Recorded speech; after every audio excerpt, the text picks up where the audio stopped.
D2 Word Life here with Riptidz, and today we are reviewing Backlash 2005. And I notice he's staying quiet right now. I am very, very sorry that you are going to be an idiot. So this is how the video started. I can already see the dislikes pouring my way. It's a joke, people. Get a sense of humor. Yeah, he's joking around. But like I said, today's review was your pick this week, Backlash 2005. And you say you solely picked this event based on the fact you got the DVD version of this. I think it's because of the whole semi-main event, which you'll get to be talking about later. But this event took place on May 1st, 2005 in Manchester, New Hampshire at the Verizon Wireless Arena, and it was a Raw branded pay-per-view back when we had the branded pay-per-views. Yep. And the attendance for this event was 14,000 even. The commentators were the commentators of our childhood, which was Jim Ross and Jerry the King Lawler. Sorry, but those two are the GOAT commentators, the way I look at it, right? There was no Michael Cole, your boy, in sight. That's because Michael Cole was a SmackDown commentator with Taz at this point. And the ring announcer... Yeah, but you were so very sad about it. Yeah, the ring announcer for this event was William Garcia. Hey, man, if you wanted to freaking listen to Michael Cole and Taz's commentary... Hey, there was an event that took place after this one that we already reviewed called Judgment Day 05 that had one of your favorite storylines in it. No. But we're not getting into that there. I mean, this is just... We're not getting into that there. We already did a while back. Right? And shout out to the Sunday Night Heat match, which saw Tyson Tomko defeat Val Venus. With a big boot. Yeah, because you actually saw this Sunday Night Heat match on your Backlash 05 DVD. Yes. Yeah, we don't score those, but I'm pretty sure if you did, you're like, well, this was pretty much what you expect from a Sunday Night Heat match. It was pretty much like a pre-show match to a pay-per-view. Nothing really special, right? Yep. So yeah, we see the opening video package hyping up the semi-main tag match plus the main event of the show. And then we have the opening pyro. We get right onto it with the first match of the night being the Intercontinental Championship match between Shelton Benjamin, the champion, and Chris Jericho. So yeah, we had battle of two future AEW stars on a WWE pay-per-view for the WWE mid-card title. Yeah. Looking at it with hindsight in today's lens, that's pretty much what this was, right? Yep.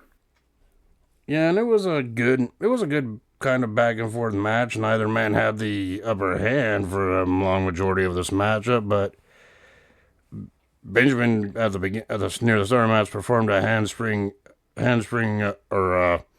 springboard elbow off the ropes to Jericho, or attempted to, but Jericho countered to a Hurricane Rana from the. Also, if you didn't notice, they couldn't tell where he was from. Either they're like, oh, Winnipeg, no, New York, no, Tampa, no. Yeah. I think Jericho was born in Manhattan, New York, but he was freaking raised in Winnipeg, Manitoba, Canada. He was from Winnipeg, went to New York. Yeah. Grew up there.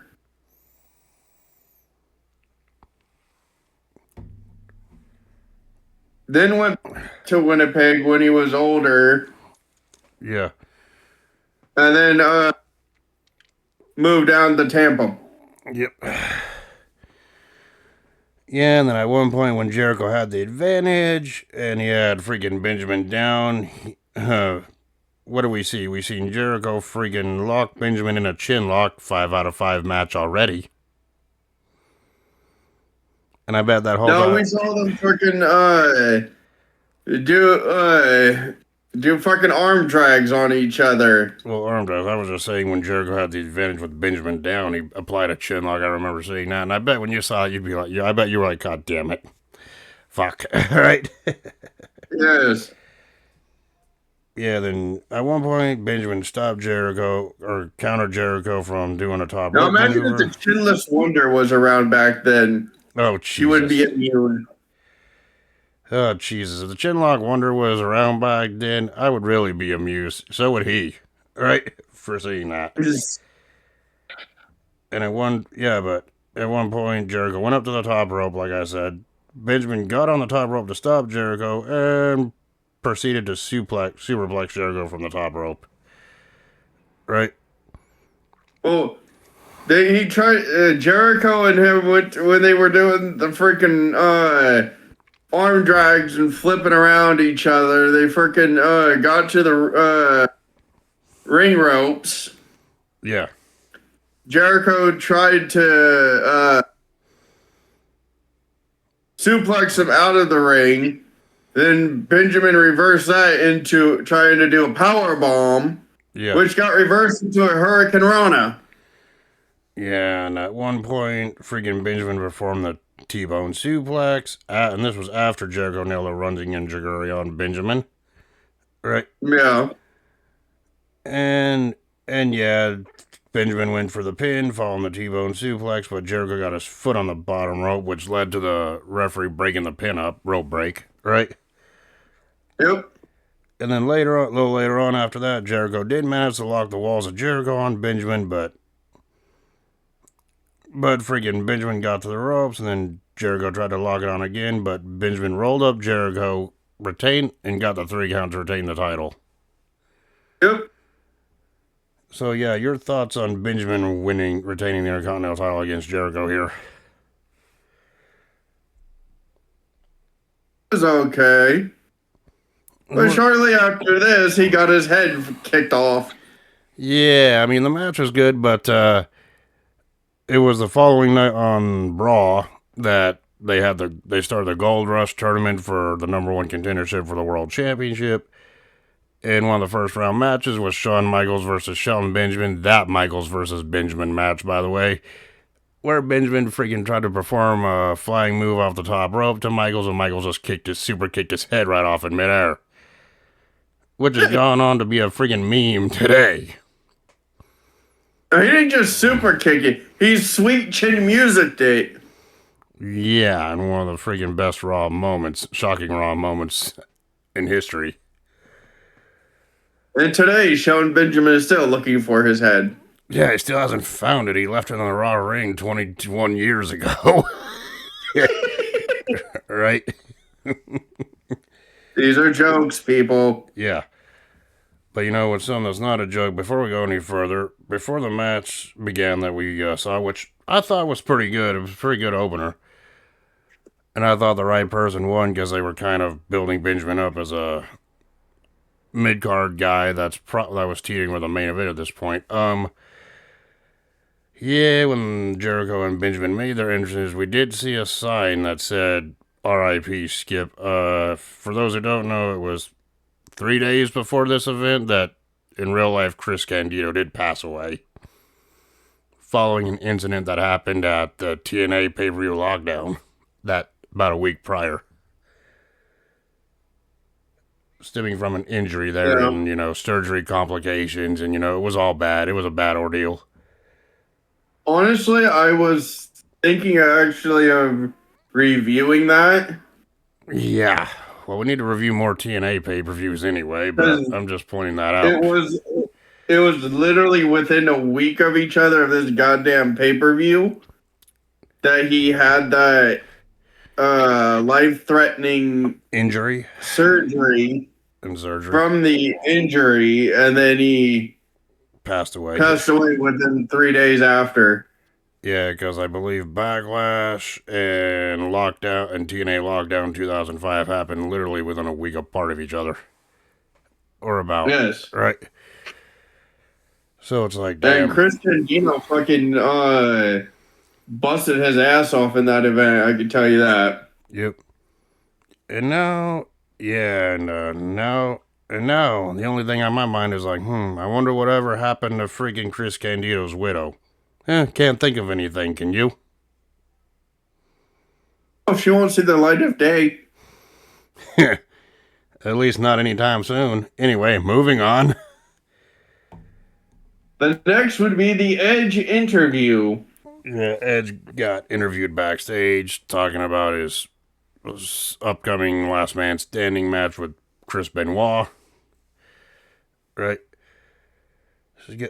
Scheduled for later on the show. And what did Edge basically say here, if you remember? He was sick and tired of Benoit getting in his way. He's sick and tired of everyone. Just going on from being a face to a complete heel.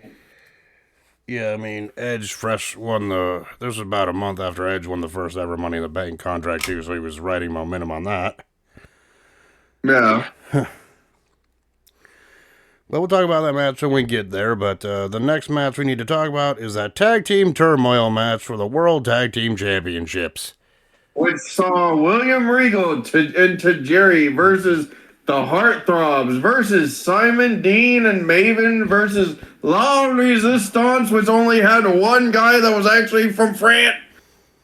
Versus the Hurricane and Rosie. Hurricane and Rosie.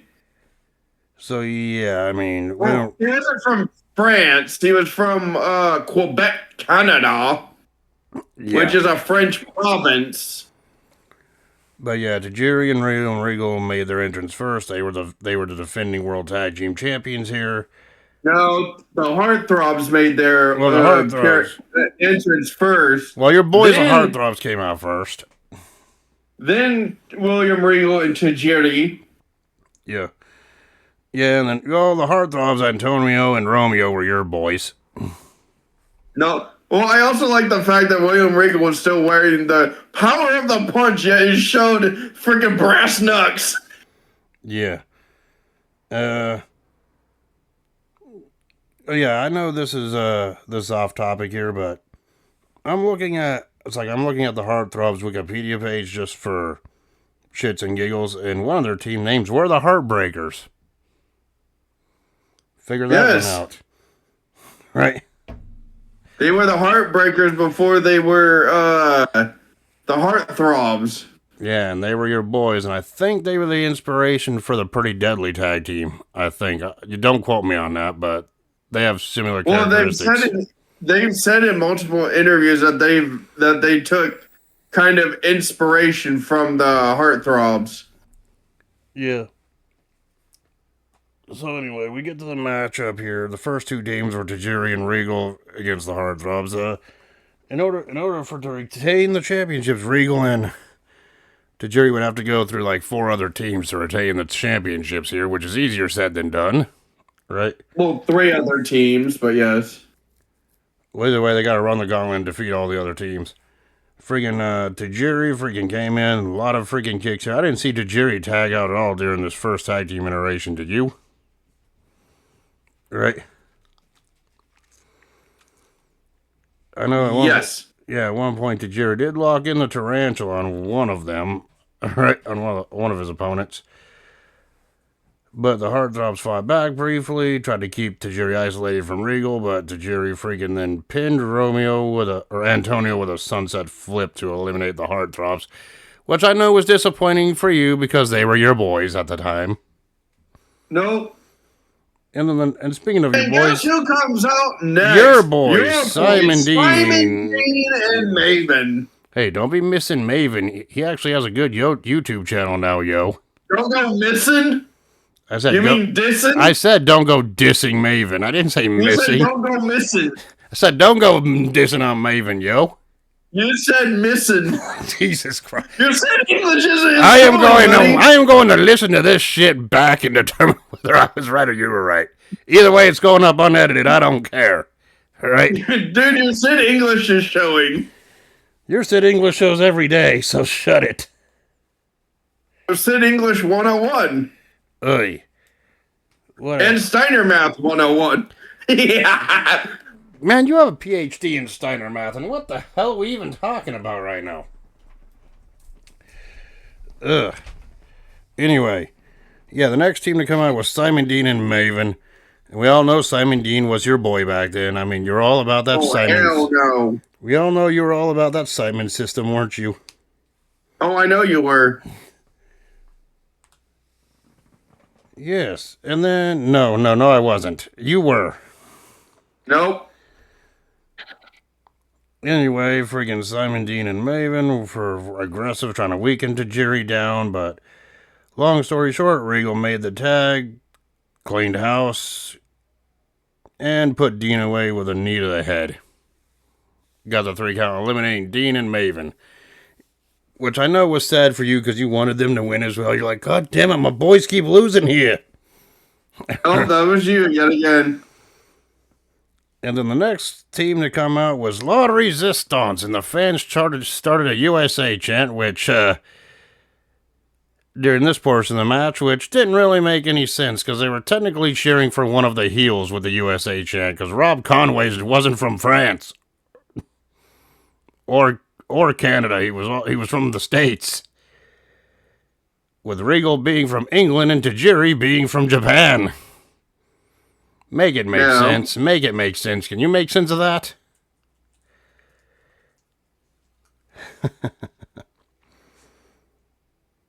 But whatever. After a little scuffle between the two teams, Regal and Tajiri tried to fight back, but in the end, freaking Regal was pinned when I believe Sylvain Grenier, was it Rob Conway that pinned Regal that had the handful of tights? Conway. Yeah, Conway had the handful of tights, eliminating the defending champions, meaning that we'd be guaranteed to have new world tag champions here. And of course, the last team to come out was the Hurricane and Rosie.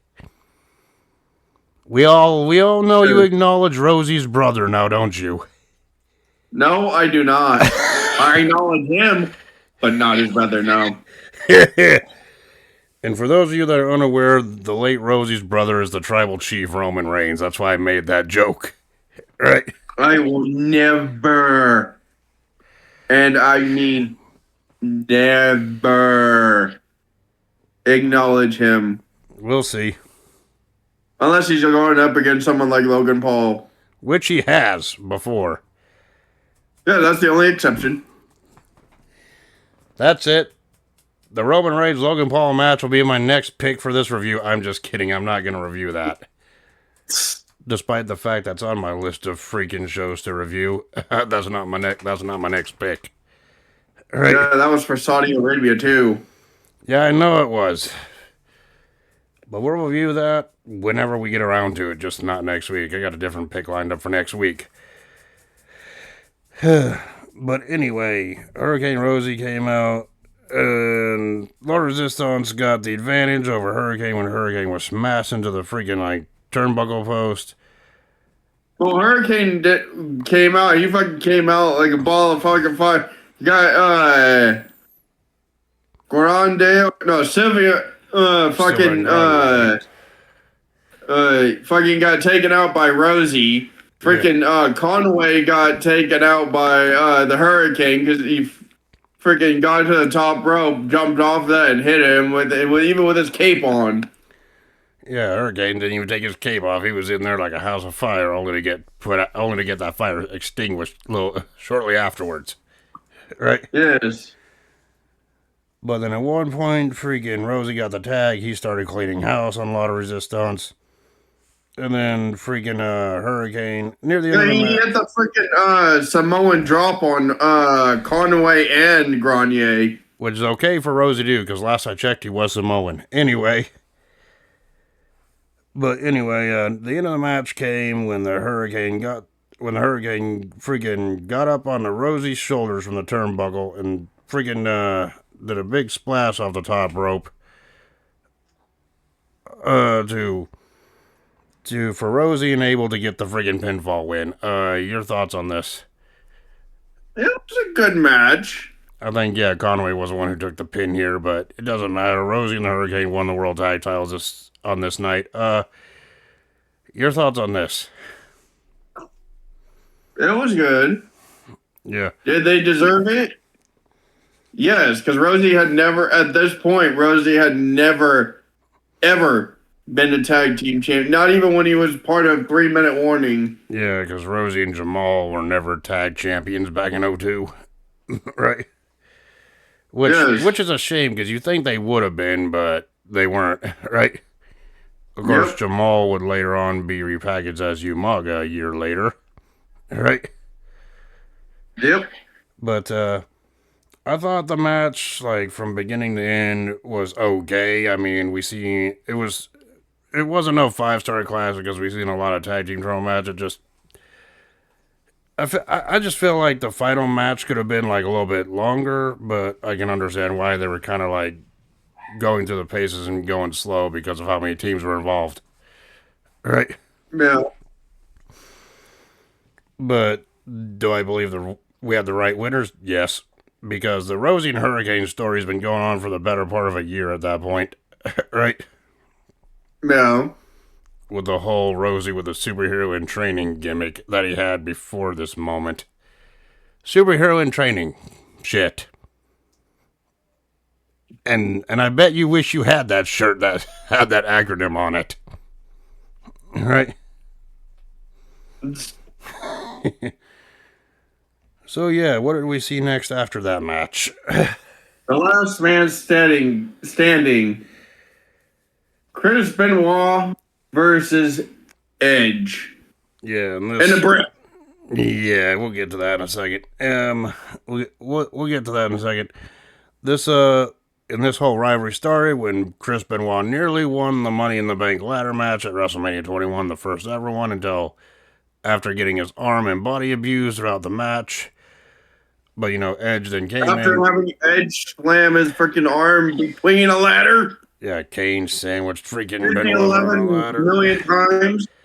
Yeah, Kane freaking sandwiched Benoit's arm on the ladder, but then Benoit fought back. As we know, Benoit almost won the Money in the Bank briefcase, only for Edge to come in with a chair and nail Benoit on the arm with it. Then, of course, Edge stole the win and the ladder, or stole the win and the briefcase, right? Yep. Now, can you imagine, hypothetically speaking here, off track here, but can you imagine, hypothetically speaking, had WWE given Benoit the first ever Money in the Bank contract? Yeah, that would be kind of history nowadays that they would not want to talk about. You know what I'm saying? Yeah. But anyway, these two, it was a following night on Raw that Benoit defeated Edge in a singles match up here. And then those two just kept going back and forth backstage and everything else. And the match was made to be a last man standing since they wouldn't quit brawling with each other. Right? Yeah. And I think it was during this time period that Benoit cut one of that eerie promo backstage. We all know what that is. Right? Yeah. Where he was talking about where he said that his freaking wife and his kids won't be at Raw because he was going to go out there and do the unthinkable, talking about towards Edge. And I think that's when the whole backstage brawl was airing that night. Right? Yeah. But now just watching that promo back, I'm like, that's freaking eerie foreshadowing, but talk about foreshadowing here. And then that's when Eric Bischoff said, "Oh, we're gonna end this. It's gonna be a last man standing match at Backlash." Yep. So yeah, both men made their entrances here, and of course, the fans started chanting, "You screwed Matt," aiming that at Edge because the whole Edge having an affair with Lita thing had just gotten up off the ground online during this time period. Right? Yeah. And of course... Well, there was things that were going around. There was rumors that had just started. So they were saying, "Oh, you screwed Matt. You screwed..." So they didn't know what was going on. They just assumed. Yeah, and Matt leaked his story on the dirt sheets, which is why he was released from WWE shortly after WrestleMania 21 while he was still injured, before being hired back about a month later. But yeah, that's another story for another day. We already covered that fucking story during the SummerSlam 05 review, right? Because at this point, she was still with Kane Kane. storyline, right? Yes. Yeah, and then But in real life, she was with Matt. yeah, and then she was having an affair with Edge, and those made the rumor mill back then. With Matt pretty much saying what was going on when he found out, right? Yep. But whatever. That's why the fans were chanting "You screwed Matt" during this matchup here. But the match started off with Benoit and Edge just going at each other. Those two eventually made their way out into the crowd where Benoit got the upper hand, right? Yeah. Of course, back in the ring, Edge then got the momentum back by throwing Benoit stern first into the turnbuckles, but Benoit freaking came back, applied the sharpshooter on Edge, and Edge tapped out, but obviously you can't win by submission in a last man standing match, right? Yeah. Then Benoit then freaking performed 3 German suplexes, and somewhere Brock Lesnar was getting inspired by a gimmick that he would run about 10 years later. Right? No, he tried to hit 3 suplexes. He only hit 2. Yeah, but you know what I mean by that joke, right? Yeah, and this was after Edge tried to bring in the Money in the Bank briefcase. Yep. And of course, a little later on, Edge found himself on the outside where a trash can with a trash can lid happened to be. And before I even get to this moment, 2 things. One, before the suicide dive that Benoit tried to perform, Jerry Lawler had to point out a sign in the crowd that said "Benoit is over the edge." And then we see Benoit dive to the outside, only to get met by Edge by getting whacked in the head with a freaking dang trash can lid. Yep. Both of those are fucked up foreshadowing. I swear to God. I'm like, that's distasteful. Okay, but, this was 2005, a little over 2 years before this, and no one knew shit was going to happen. But with a bad hindsight, I'm like, yeah, that's disturbing, right? Yep. Knowing what we know about concussions and the Benoit incident, right? But then back in the ring, Edge hit a suplex on Benoit onto the trash can. That looked like it hurt, right? Yeah. And of course, Edge trying to be creative here, and well, Edge with ladders. He grabbed a ladder from under the ring, dragged in the ring, and put up in the ring, only to be met by a German suplex off the ladder when he got onto it from Benoit, right? Yeah. That looked like nasty, but here's another part of the match that I thought was uncomfortable here. Benoit went to the top of the ladder, all the way to the top, tried to perform that flying headbutt of his off the top of the ladder, only for Edge to move, and Benoit ate nothing but canvas. Right? And I'm like, wow, okay, that's fucked up. Right?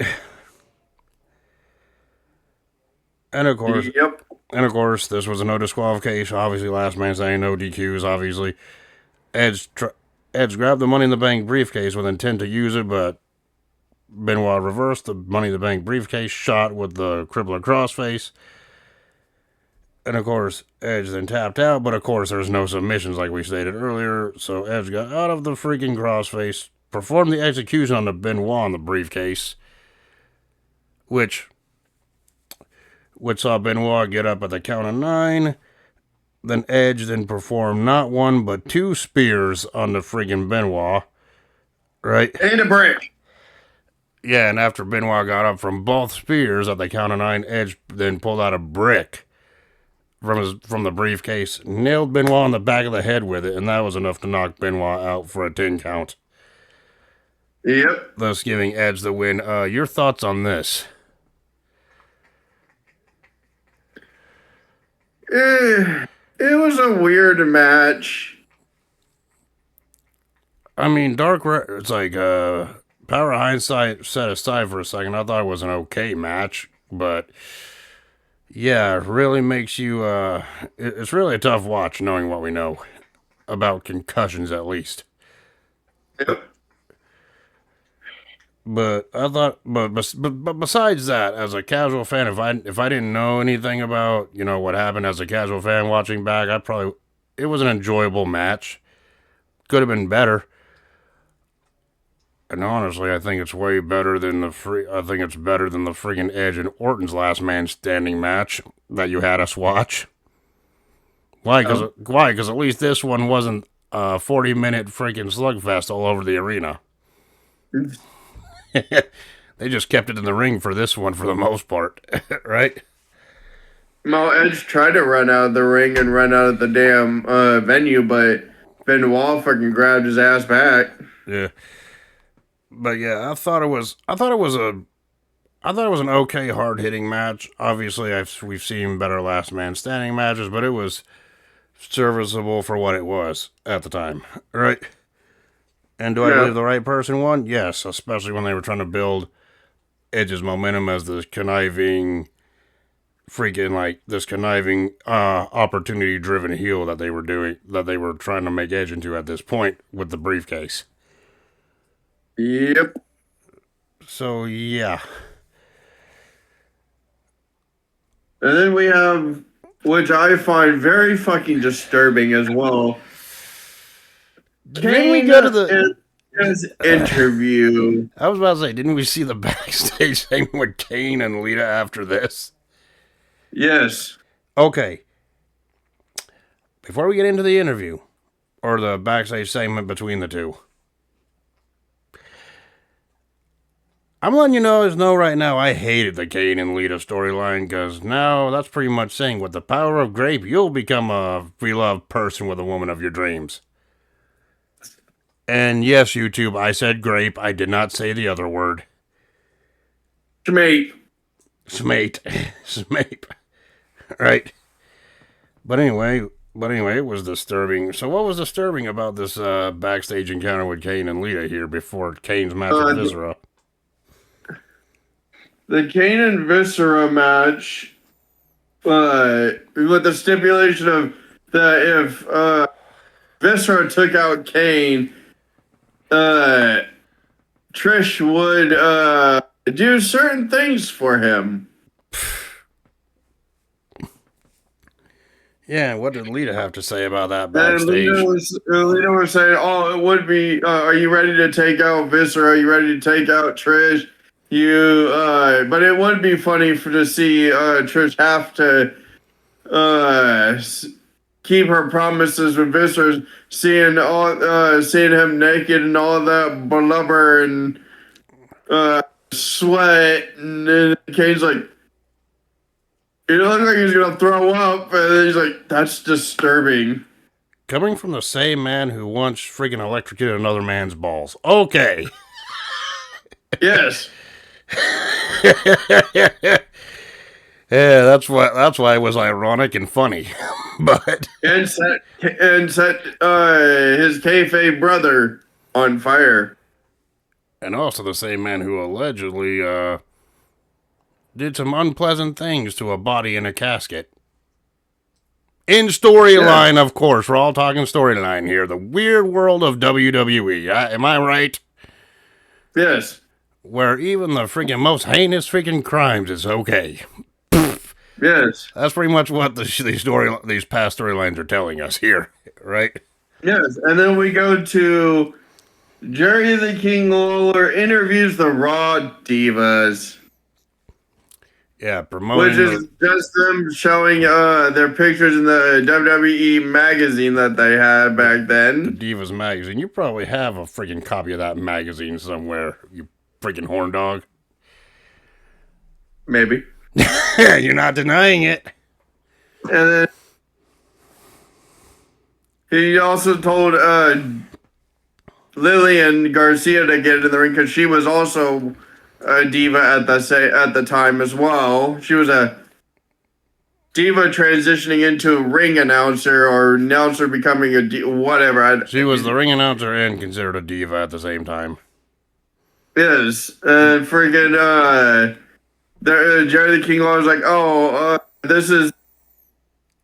I'm going to show everyone the favorites. Show Christy Hemme, Victoria, Maria, all of them. Right when he's like saying, "Oh, now I'm going to ask you guys personal questions." What happens? Chris Masters came out and interrupted the whole thing. Yes. With his With an master impromptu Chris Masters lock challenge. The master lock challenge. I think he said I have like $5,000 or however much he said for $3,000 for anyone to take the master lock challenge. You can send your kids to school, or you can buy a used car.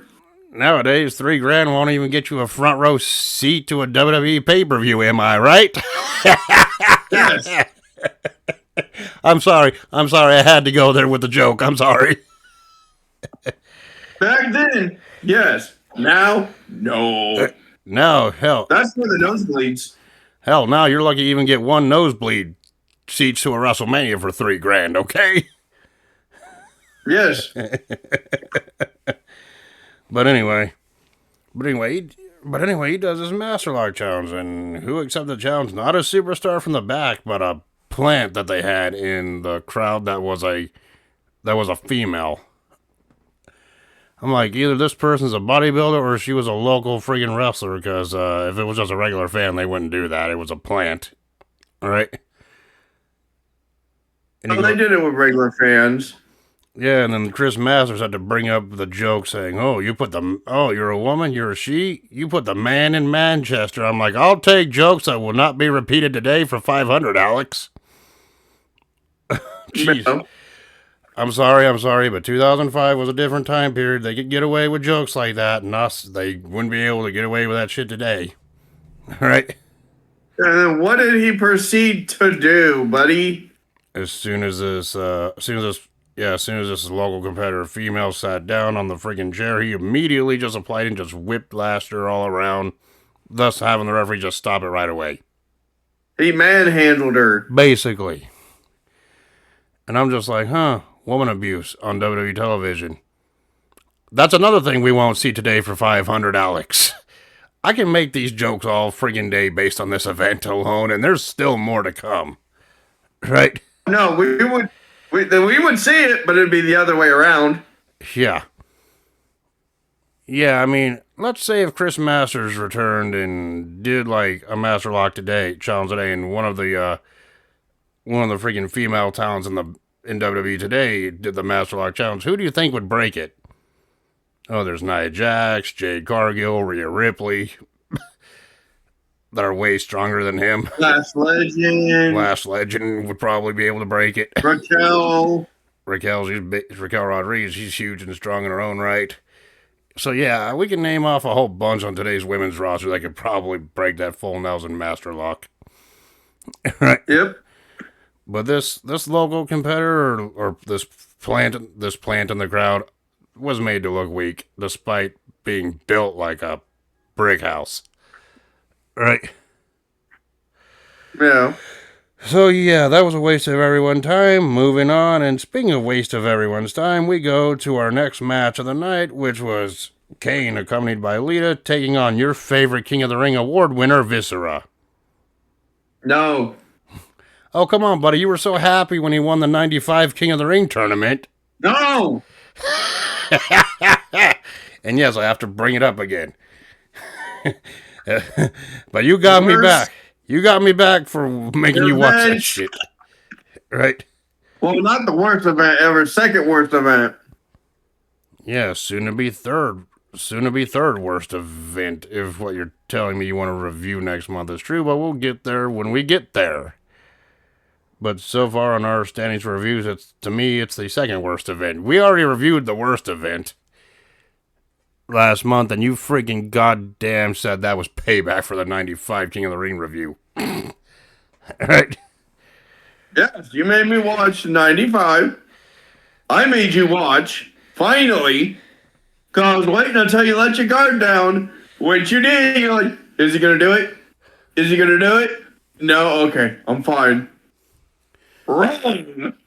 Yeah, no, I made you watch Heroes of Wrestling. that was a dumpster fire. Now we're even, and now, minus one of it. I don't even know if it's even true, but I don't think there's anything you can present to me that's worse than that. I'm sorry. There is nothing as bad. Well, Heroes of Wrestling 2. Oh, wait, that never happened. Thank God. The company went out of business shortly after the first one. Thank God it never happened, because if there was, it'd probably be worse than the first one, but... Or the one that we got, you know what I mean? But... Yeah, anyway, off topic, going back to this matchup here, it was Kane taking on Viscera. Kane had Lita in his corner, Viscera had the women's champion Trish Stratus in his corner. Yeah, that's what WWE thought of their women's championship. Didn't even make her defend it, just had her be a freaking manager for Viscera in the storyline. Well, they didn't make her. She hired Viscera to take out Kane after Lita had hired Kane to take out... Well, got Kane to take out Trish because she damaged her leg because she was Kane's storyline girlfriend, a wife? Storyline wife at this point. And, you know, this was during the period when Lita had the her torn ACL, but she was still freaking appearing on WWE television that she injured back in January at the New Year's Revolution pay-per-view, thus canceling a women's title match between Lita and Trish at WrestleMania 21, as we all know. Right? Yes. But yeah, anyway. Early on in the match, whatever Kane tried to throw at Viscera would just no-sell like you on 2K. There's my one per video. Considering Viscera was a big guy, he's not easily knocked down, and one per video, my ass. Then Viscera nailed a clothesline, took down Kane, and at one point, Viscera then nailed a freaking Samoan drop onto Kane. That looked devastating. That was a botch because he was supposed to land on his back, but he made him land on his fucking shoulder.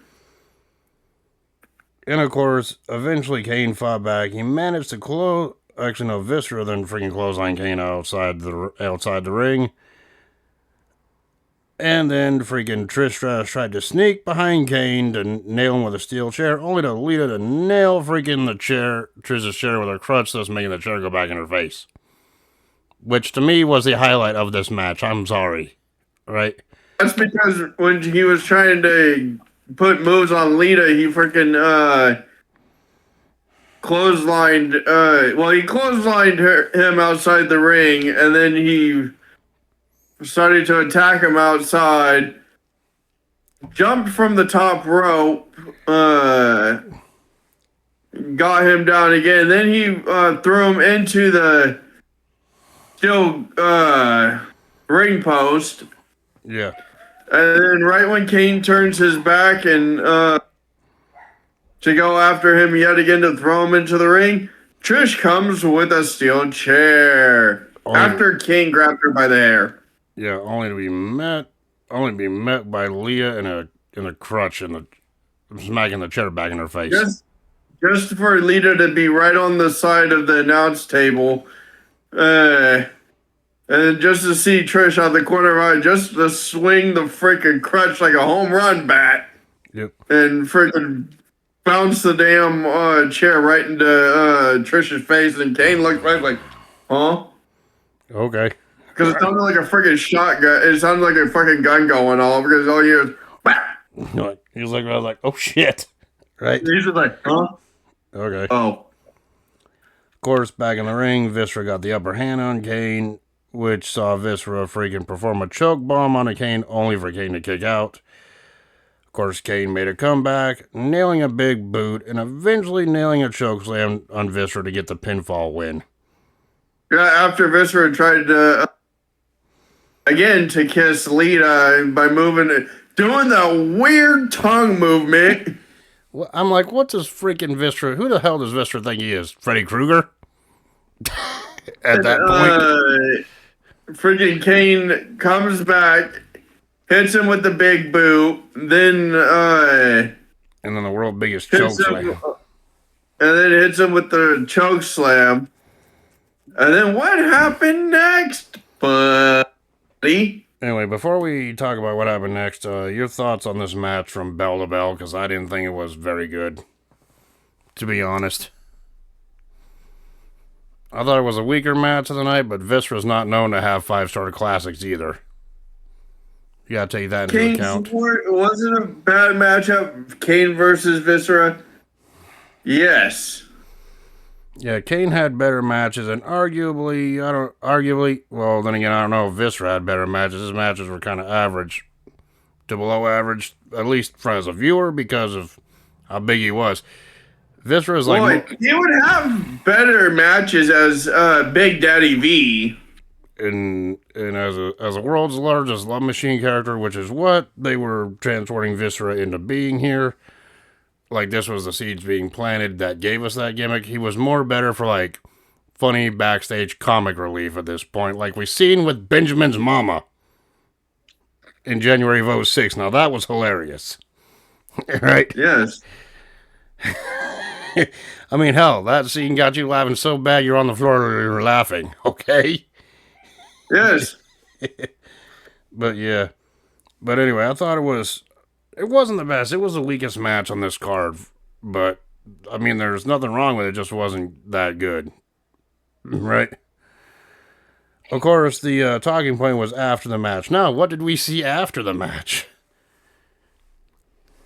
We saw Viscera getting up from the choke slam, and then Trish goes and says, "Oh, wait a minute," and starts berating him, saying, "Oh, I hired you to take out Kane, and you thought I was, even if you took out Kane, you thought I'd actually keep my promises to you, this greasy, sweaty, chicken-loving fool." And right when she said that chicken loving line, I'm like, yeah, that could be seen as something else. Playing the whole stereotypical card. If you know what I mean. Right? And then, and how did Viscera respond to that? Fucking went to, and then, no, she was also saying, "Oh, I'm gonna go find another man, and he's gonna get lucky when I hire him to take you out." And then he's like, "Oh, that's not true. That's not." Then he goes to hug her. She's like, "Oh no amount of hugging will ever get you what you want." And what does he do? He ragdolls her in a bear hug. That's what he was setting Trish up for. And he's like, "Oh, okay." It tosses her down. Then he's about to walk. Then he freaking makes. Then he walks with. Then he looks. He's like, "What else can I do?" Oh, smash. Yeah, Viscera ended up splashing freaking Trish, and I guess you call this the Viscera face turn. Yes. Because the crowd went wild for it. And the whole time you were thinking to yourself, man, instead of Trish, it should have been me. No, that was you. No, we all know you wanted to be splashed by Viscera. No, we all know that you wanted to be splashed by Viscera. Yeah, and then afterwards, Trish Stratus was freaking taken out on a stretcher, and this was to write her off for a couple months because of an injury she had at the time. Yeah, they didn't even vacate the women's championship, so the whole time she was injured, she still had possession of the women's title. So that shows where the women's division was at that time. Right? Yeah. And then we go to one of my favorite matches. Oh, boy. We have HBK and the brother Hulk Hogan versus the two scammers.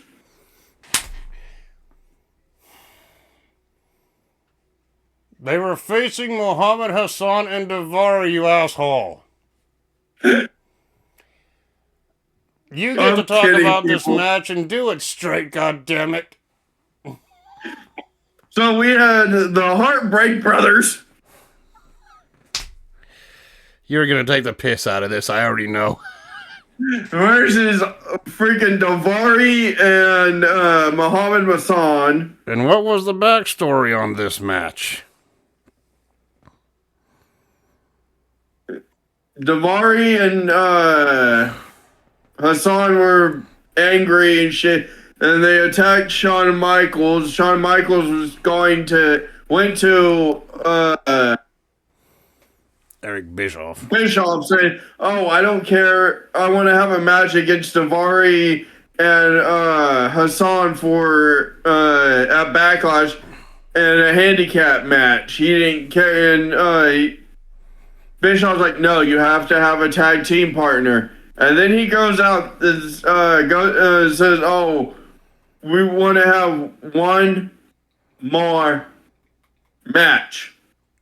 And previously, Hulk Hogan did have a run-in with Hassan and Davari at WrestleMania 21, so I guess it made sense. What he's talking about is he wanted the 2005 Hall of Famer Hulk Hogan as his tag team partner. Yep. Brother. Forming the makeshift team unofficially known as the Heartbreak Brothers. Yes. taking on this camera, you fucking asshole.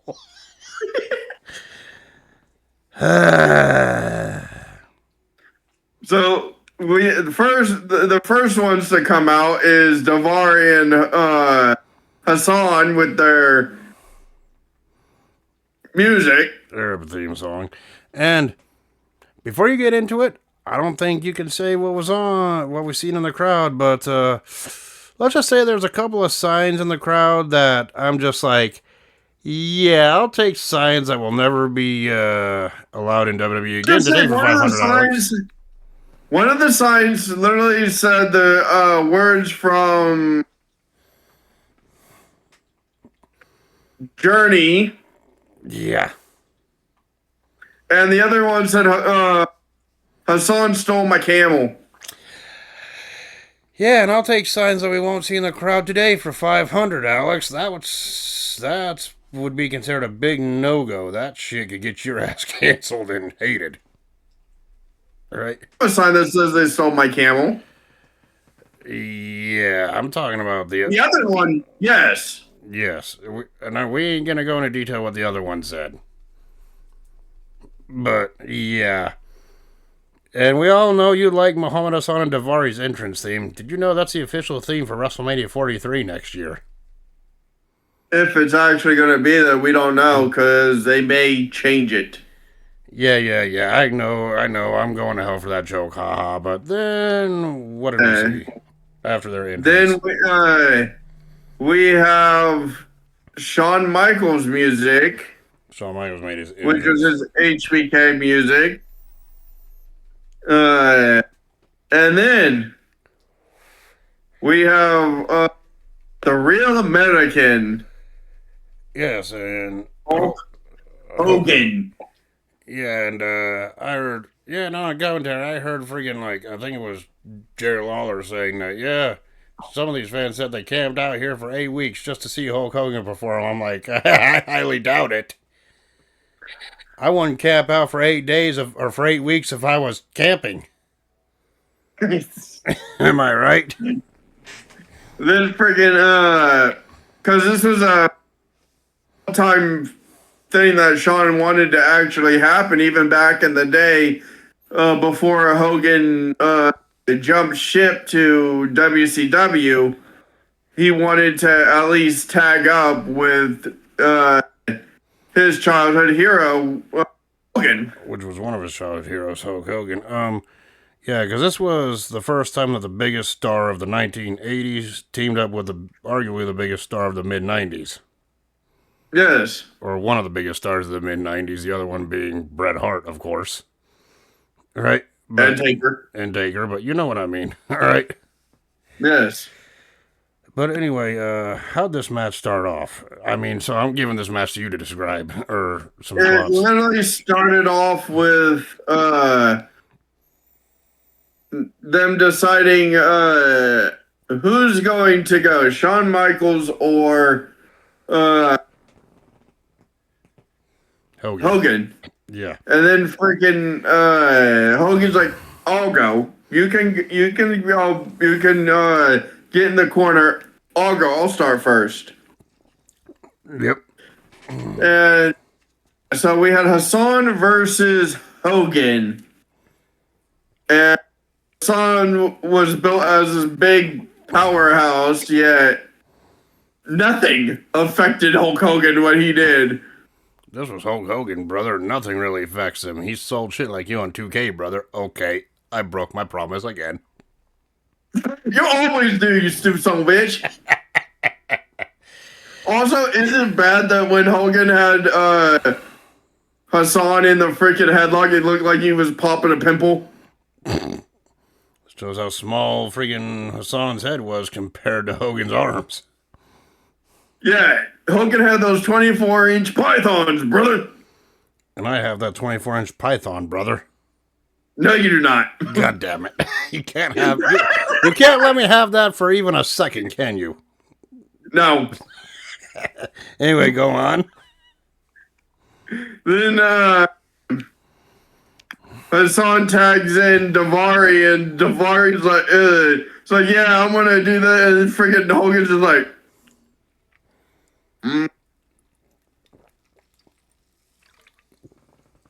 okay, let's go. Yep. And freaking he throws around Daivari, then tags in Shawn Michaels. And then Shawn Michaels is having his fun with both Hassan and Daivari. Yeah. And right when you think this match is going to be over, when Shawn's going to hit the sweet chin music on Daivari, freaking Hassan pulls out a pipe and hits him in the kidneys. Where Hassan got that lead pipe, I have no idea. Right? Underneath the ring. Yep. Yeah. No, it came out of his ass. Yes, it came out of his ass. That's where he likes to store lead pipes, apparently. Well, the commentator's like, I have no idea where that pipe came from. I guess we can just assume he pulled it out of his ass. I have no idea. Yeah. But anyway. And then Michaels went down. Daivari's like, yeah, I'm going to slowly crawl over and go for the pinfall. Yeah. Can we speed it up a bit with the pinfall, man? Damn. No, right. He was going slow. He was going and like then he stops. And then goes again, slow.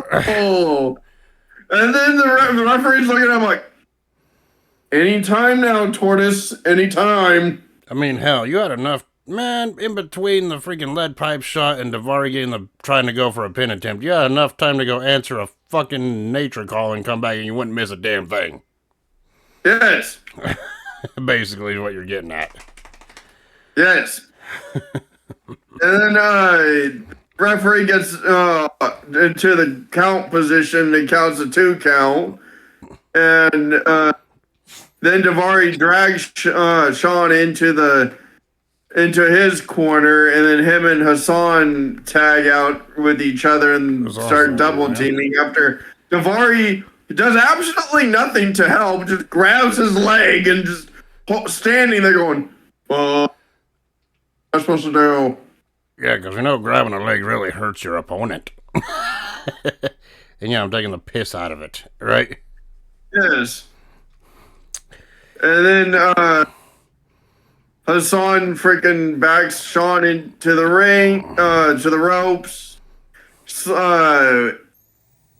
Freaking does an Irish whip. Shawn Michaels does his flying forearm. Yeah.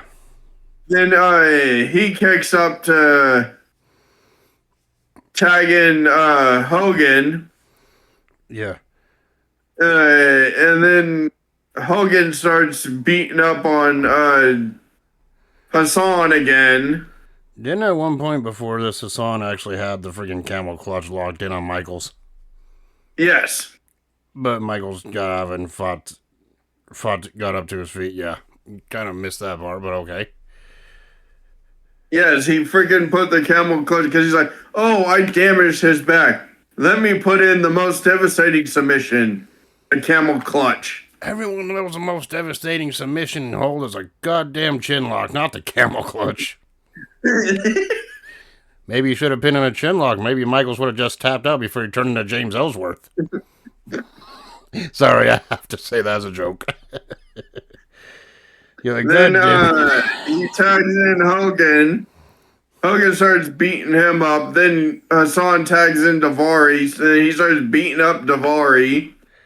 Yep. And then right when he's going to do something in the corner, what does Hassan do? Hits Hogan in the back with a pipe again. Yeah, I think Hogan was going for a leg drop on Daivari, but Hassan nailed him with a lead pipe. Yes. And of course, the referee freaking didn't see any of this. Nope. Because the referees are about as useful as a swimming pool for. Yeah.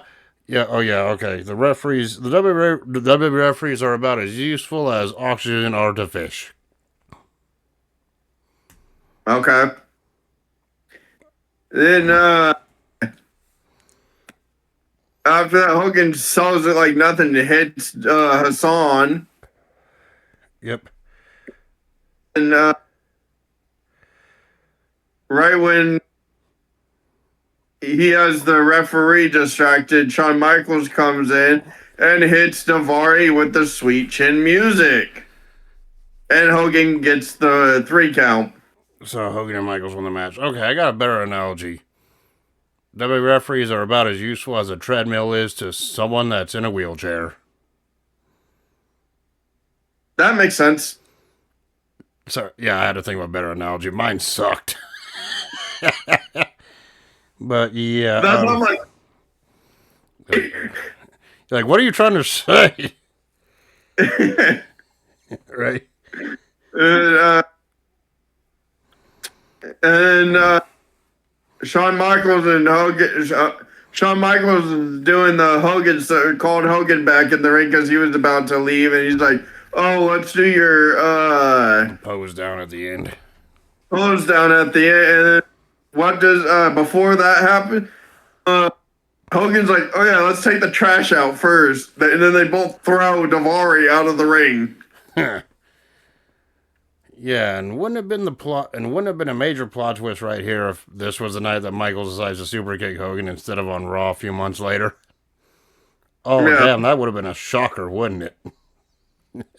Yeah. But anyway, that's not what we got, even though that would end up happening, which built to their SummerSlam masterpiece or disaster, whichever the way you look at it. All right? Yeah. But anyway, this Backlash tag match, I thought it was all right for what it was. Yes, was it meme worthy? Yes, did the right team win? Yes, right?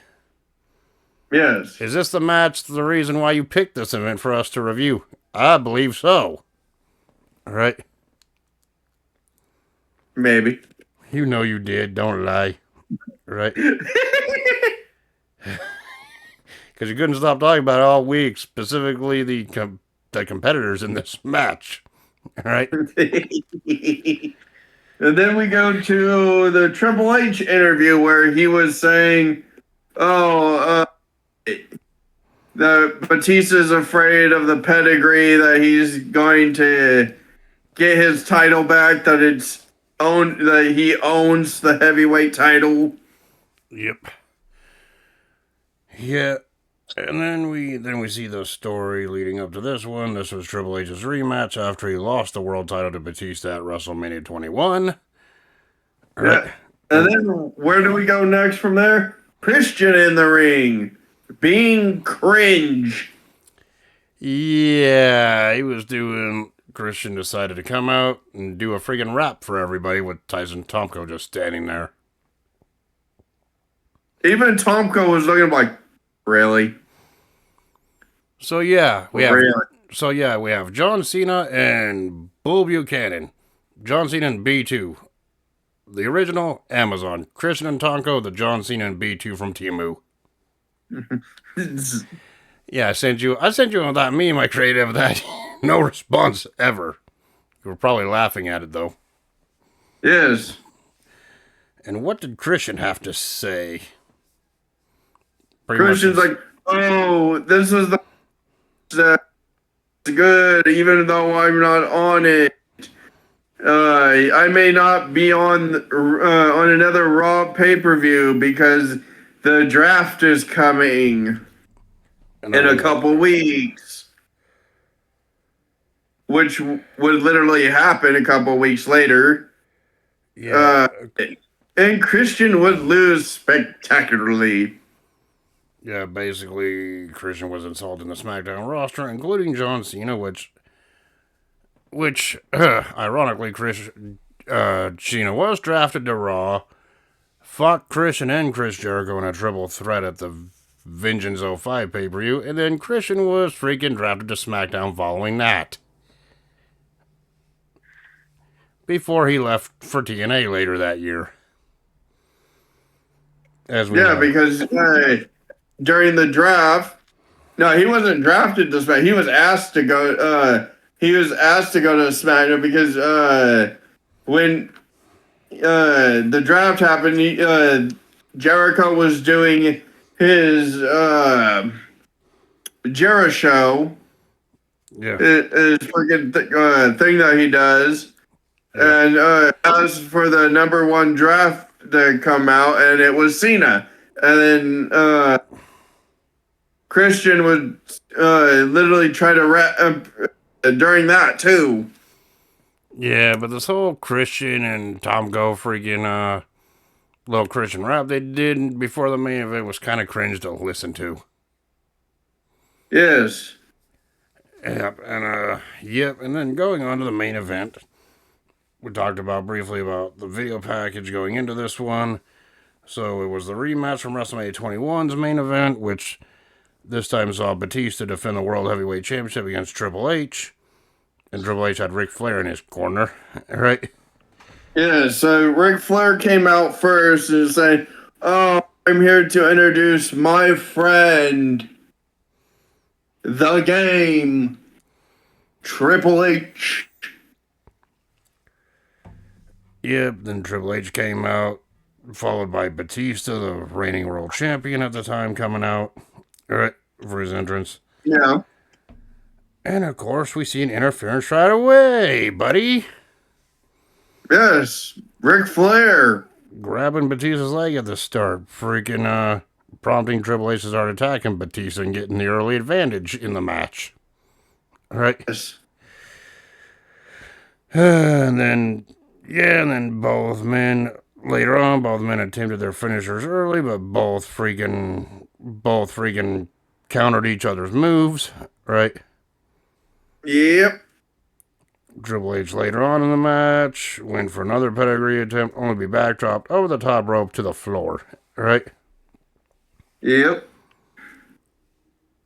So yeah, after a little scuffle on the outside and returning Triple H back in the ring, Batista went back into the ring himself, only to get nailed with a spine buster for 2 counts.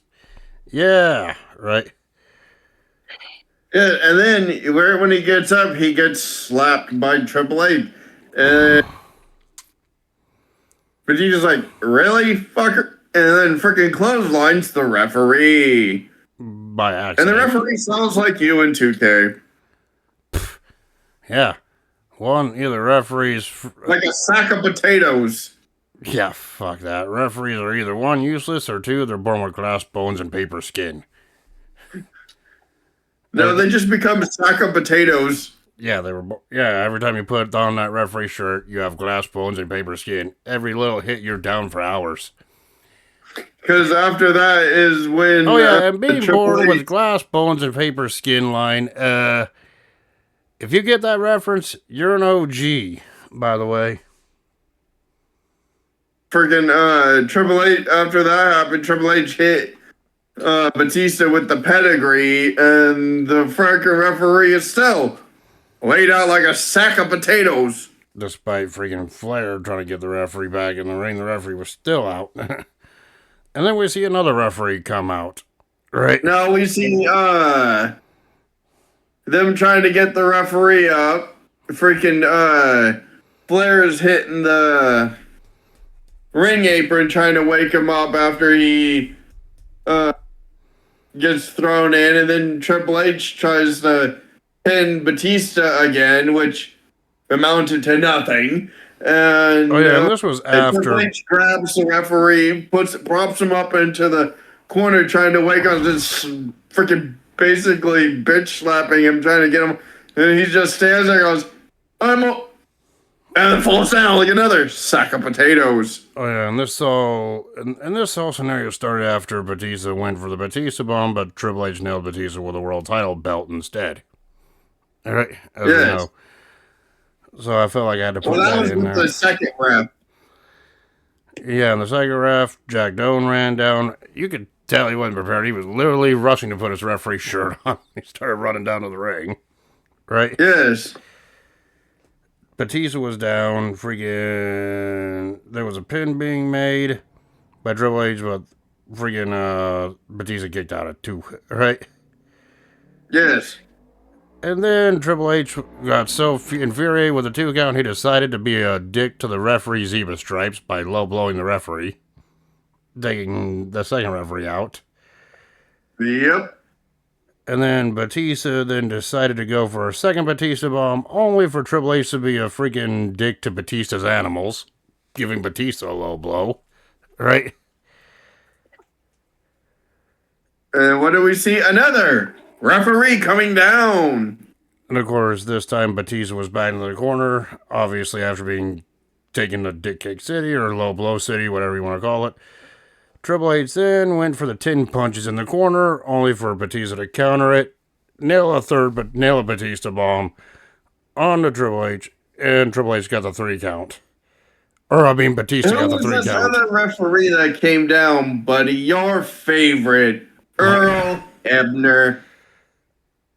Yeah, Batista won the match with another Batista bomb. Ever happened with Earl Hebner? Yeah, no. Yeah, nothing at all that I can think of. Right? So yeah, Batista pinned Triple H, falling to Batista bomb out of the corner. And after the match, Triple H went berserk, shoved friggin' Ric Flair back, and pedigreed the referee while Batista was celebrating on the entrance ramp. Yep. And pretty much yelling his ass off, saying this ain't over, or whatever. And this wouldn't be the last encounter Batista and Triple H had at this time. They would have a much more violent match a couple months later at Vengeance. Yeah. But yeah, anyway, your thoughts on Triple H Batista 2? Did it live up to the hype? Yes. Was their next match more gruesome that they would have? Yes. By far. It's like, yes. Are we going to review that match in the near future? Maybe, because it's on the that event is on the to-do list. Yes. Might review that later on. Who knows? So yeah, and did those 2 have better matches? At this point, this is their second encounter. At this point, the WrestleMania match was a little bit better, but this one you don't want to sleep on this rematch either from WrestleMania 21. It's still a decent watch between the 2. Yeah. Filled with shenanigans. So now we go on to what I call our favorite segment of the review, and that's our rating system and final grade. Shelton Benjamin defeating Chris Jericho to retain the Intercontinental Championship. I gave that one 3 3/4 out of 5. That I gave that a 3.5. Yeah, pretty much almost the same ballpark. The Hurricane and Rosie winning the World Tag Team Championships in that Tag Team Turmoil match. I gave that one 3.5 out of 5. I actually gave that a 4. It was actually pretty interesting. Yeah, I know. And for those that didn't understand me, excuse me for freaking burping on the mic. I said I gave it 3.5 out of 5. Yeah. Edge defeating Chris Benoit in that last man standing match. I gave that one 4.5 out of 5.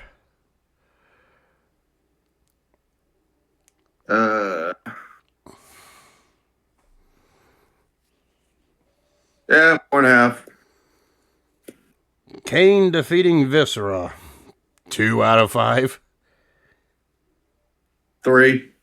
You enjoyed it slightly more than I did. Shawn Michaels and Hulk Hogan defeating Muhammad Hassan and Daivari. I gave that one 4 3/4 out of 5. 5. Yeah, for me it was almost a 5 for me it was going to be a 5 until the steel pipe got introduced. So I'm like, yeah, an illegal weapon used in the match. That gives it some points down, but it's still an enjoyable match regardless. And of course, the main event, which saw Batista defeat Triple H to retain the World Heavyweight Championship, I gave that one 4 out of 5. 4.5. Yep. So my personal final grade for Backlash 2005 is a solid B grade.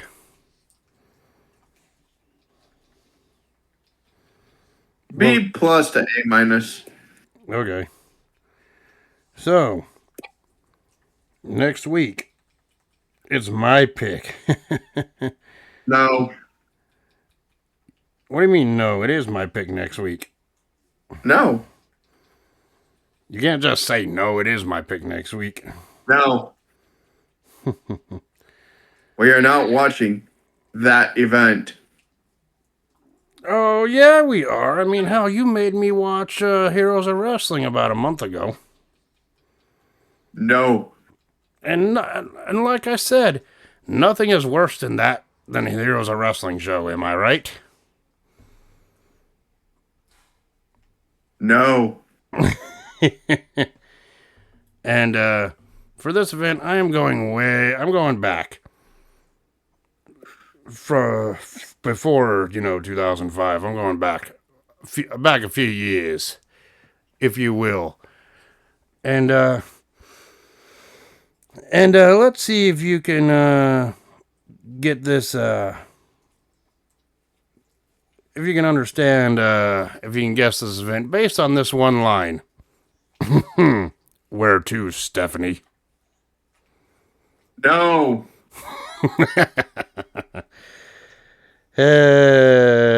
Next week we're going to be reviewing where the Backlash concept first got started. We're going to review Backlash in 1999. Fuck off. What do you mean, fuck off? It wasn't that shit of an event. Yes, it was. No, it wasn't. We got to see It was. We get to see the Ministry of Darkness take on the Brood in a 6-man tag match. Oh, we get to see a chaotic hardcore title match between Hardcore Holly and your boy Al Snow. With Head. Right? We all know you wanted Head. Oh, we get to see dummy. we get to see Owen Hart's last pay-per-view match when he teamed up with Jeff Jarrett to take on the New Age Outlaws in a tag team match.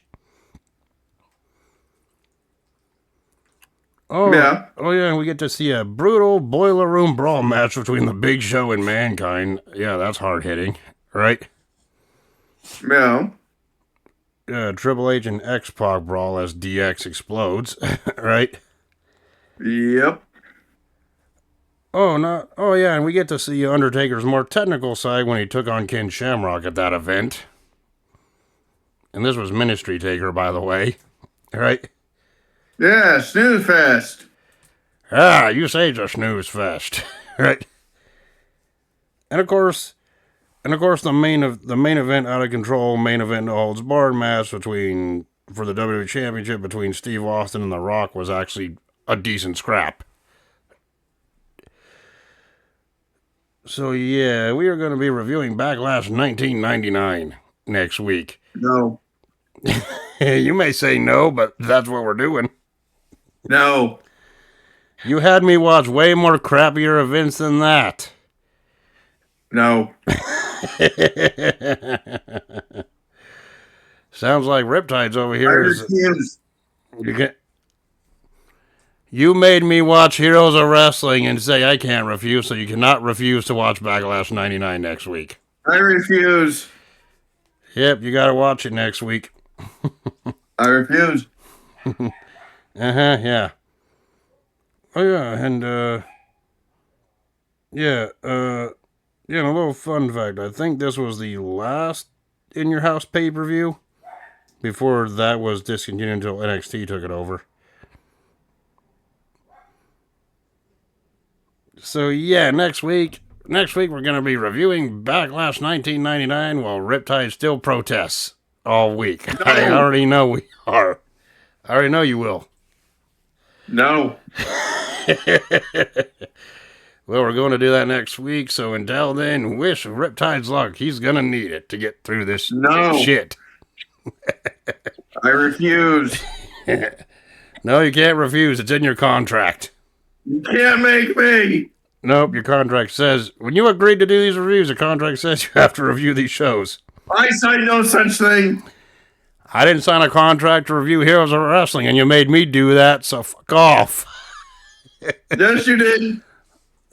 I didn't sign no contract, and I still freaking reviewed the crappiest show ever.